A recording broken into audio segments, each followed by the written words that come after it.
পাকিস্তানকে খুশি করতে বেপরোয়া পদক্ষেপ বাংলাদেশের। ভারতের সাথে ফের প্রভাবিত হবে সম্পর্ক। মোহাম্মদ ইউনূসের নেতৃত্বাধীন বাংলাদেশের অন্তর্বর্তীকালীন সরকার এবার একটি বড় সিদ্ধান্ত নিয়েছে।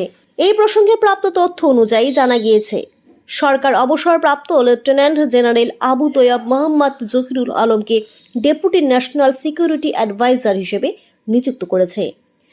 এদিকে জহিরুল আলমের বিরুদ্ধে পাকিস্তানের গোয়েন্দা সংস্থা আইএসআই এর সাথে ঘনিষ্ঠ সম্পর্ক এবং ভারত বিরোধী কার্যকলাপে উৎসাহিত করার গুরুতর অভিযোগ রয়েছে। এমতাবস্থায় এই নিয়োগের কারণে ভারত ও বাংলাদেশের মধ্যে উত্তেজনা বৃদ্ধির সম্ভাবনা রয়েছে। জানিয়ে রাখি যে জহিরুল আলম বাংলাদেশ জাতীয়তাবাদী দলের নেতাদের সাথে যুক্ত ছিলেন। তিনি বর্তমান হোপ অ্যাডভাইজার জাহাঙ্গীর আলম এবং বাংলাদেশের প্রাক্তন প্রধানমন্ত্রী খালেদা জিয়ার প্রয়াত ভাই সৈয়দ ইস্কান্দারের সহপাঠী ছিলেন। জাহাঙ্গীর আলম 2001-2006 সময়কালে বিএনপি সরকারের বর্ডার গার্ডের প্রধান ছিলেন।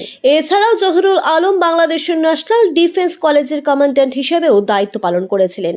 সেই সময় তিনি পাকিস্তানি সামরিক আধিকারিকদের কলেজে প্রবেশের অনুমতি দিয়েছিলেন, যা আইএসআই এর সাথে তার যোগসূত্র প্রমাণ করে। পরবর্তীতে তাকে হামদাত ল্যাবরেটরিজ এবং বাংলাদেশের ট্রাস্টি বোর্ডের সদস্যও করা হয়। জানা গিয়েছে যে বাংলাদেশের অন্তর্বর্তী সরকারের প্রধান ইউনূসের সাথে জহিরুল আলমের গভীর সম্পর্ক রয়েছে।